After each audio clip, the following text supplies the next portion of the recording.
전남 해안가 마을 석양이 지는 저녁 무렵이었습니다.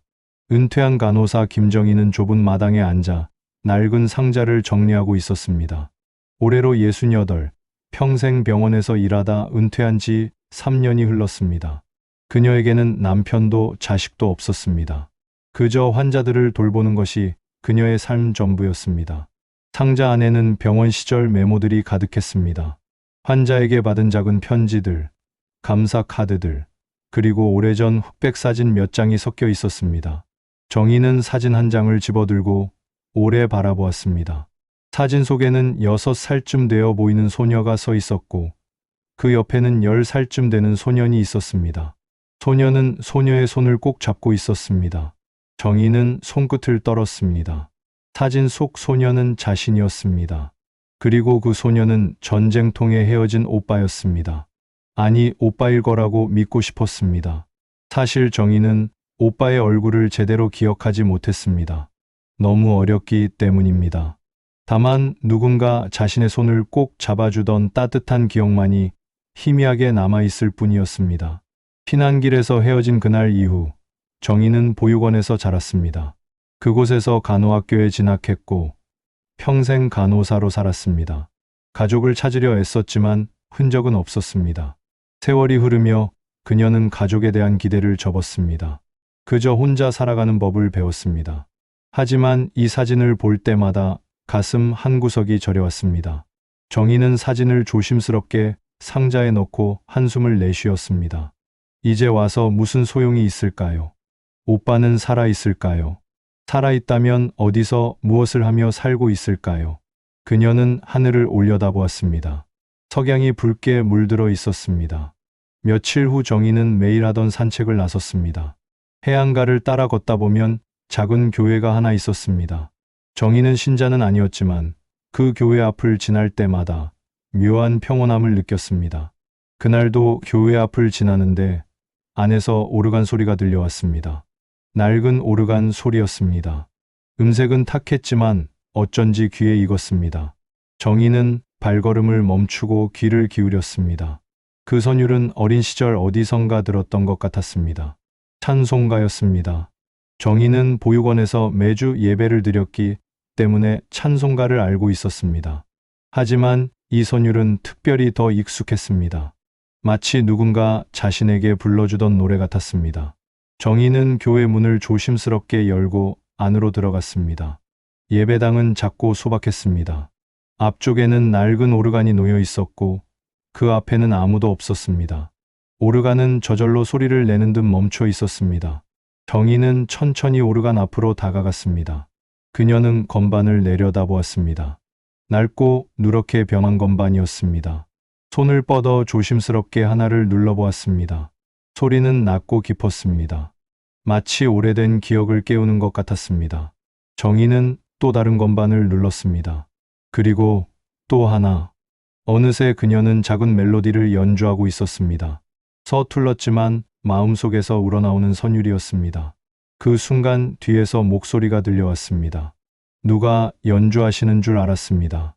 정희는 깜짝 놀라 돌아보았습니다. 거기에는 이른데 초반으로 보이는 노신사가 서 있었습니다.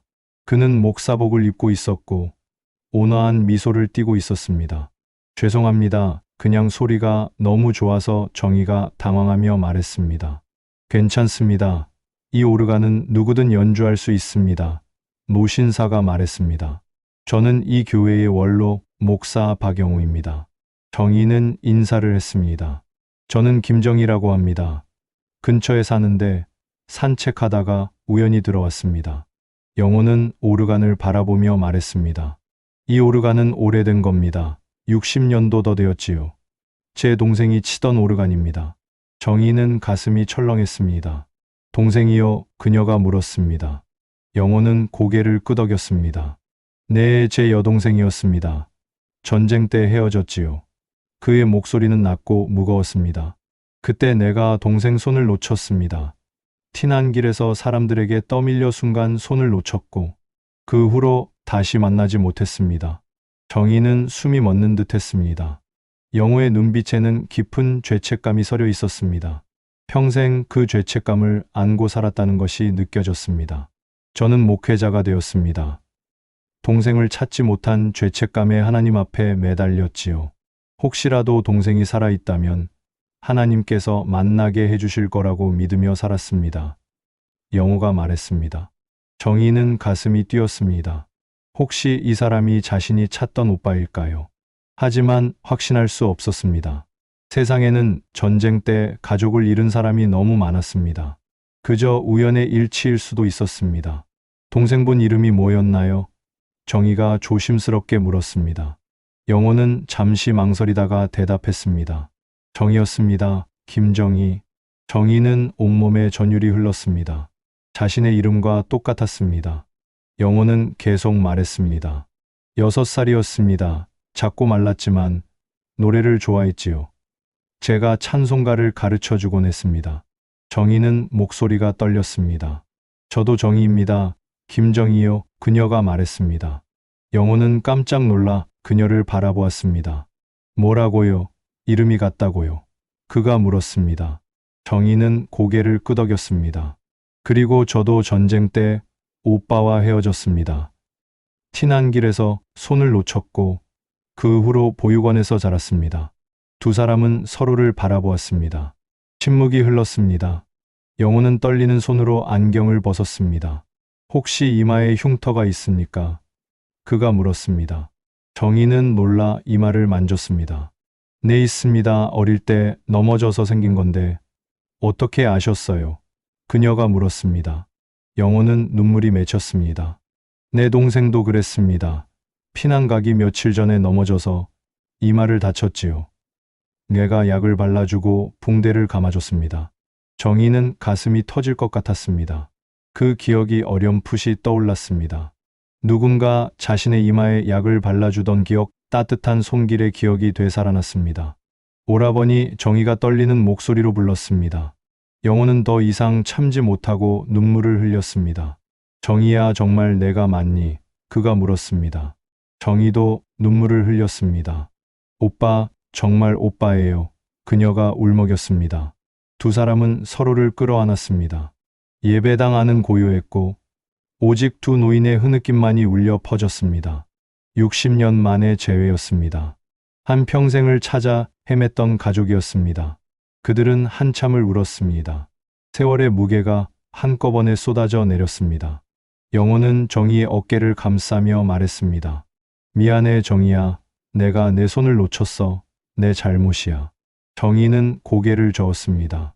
아니에요. 오빠 잘못이 아니에요. 그때는 누구도 어쩔 수 없었어요. 그날 이후 정희와 영호는 매일 만났습니다. 잃어버린 60년의 시간을 채워가기 시작했습니다. 두 사람은 교회 뒤편 작은 정원에 앉아 이야기를 나누었습니다. 영호는 자신의 삶을 이야기했습니다. 피난 후 고아원에 들어갔고 거기서 신학을 공부했습니다. 목사가 되어 평생 작은 교회들을 섬겼습니다. 결혼도 했고 자식도 두었지만 마음 한구석은 늘 비어 있었습니다. 매일 기도할 때마다 동생을 위해 기도했습니다. 살아있기를, 건강하기를, 행복하기를 빌었습니다. 그리고 언젠가 다시 만날 수 있기를 간절히 소망했습니다. 정희도 자신의 삶을 털어놓았습니다.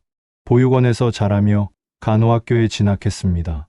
병원에서 일하며 환자들을 돌보는 것이 그녀의 삶이었습니다. 결혼하고 싶었지만 기회가 없었습니다. 아니, 어쩌면 마음을 열지 못했는지도 모릅니다. 가족을 잃은 상처가 너무 깊었기 때문입니다. 그저 일에 몰두하며 살았습니다. 환자들에게는 따뜻했지만 자신에게는 차갑게 살았습니다. 오빠를 원망한 적은 없어요. 정희가 말했습니다. 다만 왜 나를 놓았을까 궁금했어요. 내가 뭘 잘못했나 생각했죠. 영호는 가슴이 찢어졌습니다.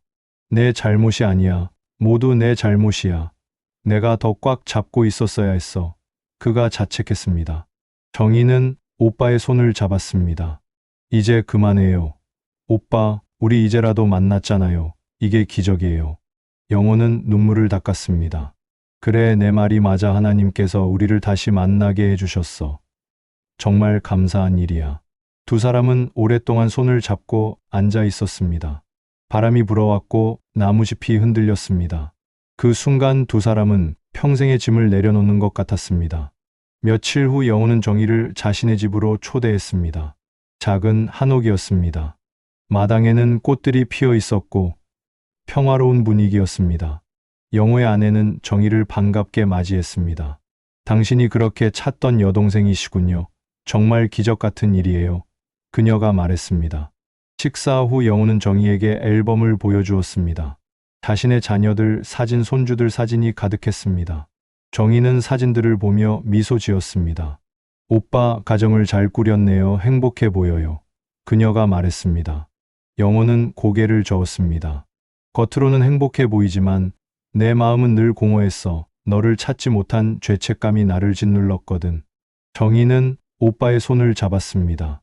저도 마찬가지였어요.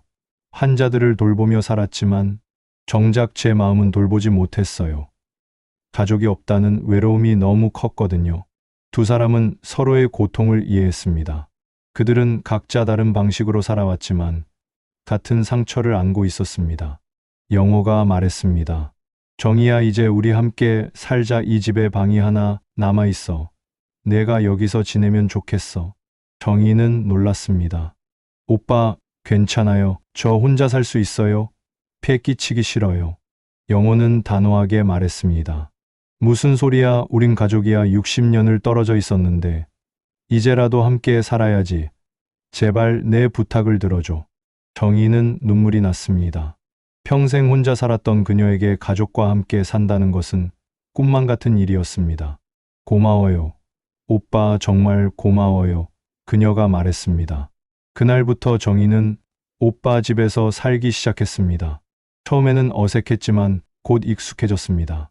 함께 식사하고 함께 산책하고 함께 이야기를 나누었습니다. 잃어버린 시간을 조금씩 채워갔습니다. 어느 일요일 아침 영호는 정희에게 말했습니다. 오늘 예배 후에 특별한 순서가 있어. 내가 함께 해줬으면 좋겠어. 정희는 고개를 끄덕였습니다. 예배가 끝난 후 영호는 교인들 앞에 섰습니다. 그리고 정희의 손을 잡고 앞으로 나왔습니다. 여러분, 오늘 제가 특별한 간증을 하려고 합니다. 영호가 말했습니다. 그리고 그는 자신과 정희의 이야기를 들려주었습니다. 전쟁 때 헤어진 이야기, 60년을 찾아 헤맨 이야기, 그리고 기적처럼 다시 만난 이야기를 말했습니다. 교인들은 눈물을 흘리며 들었습니다. 영호는 계속 말했습니다. 저는 평생 죄책감에 시달렸습니다. 제가 동생 손을 놓친 것이 제 잘못이라고 생각했습니다. 하지만 동생은 저를 용서해 주었습니다. 아니, 애초에 제 잘못이 아니었다고 말해 주었습니다. 정희가 앞으로 나섰습니다. 저는 오빠를 원망한 적이 없습니다. 오빠는 저를 지키려고 최선을 다했습니다. 그때는 누구도 어쩔 수 없는 상황이었습니다. 이제 우리는 서로를 용서하고 남은 날들을 함께 살아가려고 합니다. 그 순간 영호는 정희를 안았습니다. 두 노인은 교인들 앞에서 울었습니다. 교인들도 함께 울었습니다. 그리고 박수가 터져 나왔습니다. 예배 후 영호와 정희는 오르간 앞에 나란히 앉았습니다. 정희가 건반을 눌렀습니다. 서툴렀지만 찬송가 선율이 흘러나왔습니다. 영호가 그 옆에서 조용히 노래를 불렀습니다. 음정은 맞지 않았지만 그 울림은 세월을 초월한 화해의 노래였습니다. 교회 안은 따뜻한 울림으로 가득 찼습니다. 몇 달이 지났습니다. 계절은 가을에서 겨울로 바뀌었습니다. 작은 교회에는 변화가 찾아왔습니다. 예배당에는 노인들이 더 많이 모이기 시작했습니다. 영호와 정희의 이야기를 듣고 용기를 얻은 사람들이었습니다. 그들 중에는 가족과 화해하지 못한 사람들, 상처를 안고 사는 사람들, 외로움에 시달리는 사람들이 있었습니다. 영호는 그들에게 말했습니다. 우리는 모두 상처를 안고 살아갑니다. 하지만 그 상처가 우리를 정의하지는 않습니다. 중요한 것은 용서하고 화해하고 남은 날들을 의미 있게 사는 것입니다. 정희는 매주 오르간을 연주했습니다. 처음에는 서툴렀지만 점점 나아졌습니다. 그녀는 음악을 통해 자신의 감정을 표현하는 법을 배웠습니다. 어느 주일 예배 후 영호는 강단에 섰습니다. 오늘 설교 대신 제가 여러분께 말씀드리고 싶은 것이 있습니다. 그가 말했습니다. 우리는 모두 시간을 되돌릴 수 없습니다. 잃어버린 세월을 되찾을 수도 없습니다. 하지만 우리에게는 지금이 있습니다. 그리고 남은 날들이 있습니다. 그 날들을 어떻게 살 것인가가 중요합니다. 정희가 오르간을 연주하기 시작했습니다. 찬송가 선율이 울려 퍼졌습니다. 교인들이 함께 노래를 불렀습니다. 그 노래는 단순한 찬송이 아니었습니다. 세월을 건너 다시 만난 두 사람의 삶을 잇는 화해와 희망의 선율이었습니다. 예배가 끝난 후 정희와 영호는 교회 뒤편 정원에 앉았습니다. 겨울 햇살이 따뜻했습니다. 오빠 행복해요, 정희가 말했습니다. 나도 그래, 평생 이렇게 평화로운 적이 없었어, 영호가 대답했습니다. 두 사람은 손을 잡고 하늘을 바라보았습니다. 구름이 천천히 흘러가고 있었습니다. 저기 저 구름 너머에 우리 부모님도 계실까요? 정희가 물었습니다. 그럴 거야. 그리고 우리를 보며 기뻐하실 거야. 영호가 대답했습니다. 정희는 미소 지었습니다. 그날 저녁 교회에서는 작은 음악회가 열렸습니다. 동네 노인들이 모여 함께 노래를 불렀습니다. 정희는 오르간을 연주했고 영호는 지휘를 했습니다. 노래는 교회 밖으로 흘러나가 마을 전체에 퍼졌습니다. 지나가던 사람들은 발걸음을 멈추고 귀를 기울였습니다. 그것은 단순한 음악이 아니었습니다. 잃어버린 것을 되찾은 기쁨의 소리였고 용서와 화해의 증거였으며 남은 날들을 향한 희망의 노래였습니다. 정희는 연주하면서 생각했습니다. 인생은 참 신비롭구나. 60년을 헤매다가 결국 이렇게 만났구나. 그리고 이제 우리에게는 함께할 시간이 있구나. 음악회가 끝나고 사람들이 하나둘 돌아갔습니다. 교회는 다시 고요해졌습니다. 정희와 영호는 오르간 앞에 남아 있었습니다. 내일도 연주할 거야? 영호가 물었습니다. 그럼요, 매일 연주할 거예요. 정희가 대답했습니다. 두 노인은 미소 지었습니다. 그들 앞에는 여전히 많은 날들이 남아 있었습니다. 하지만 이제는 두렵지 않았습니다. 함께이기 때문입니다. 시간을 건너온 노래는 계속될 것입니다.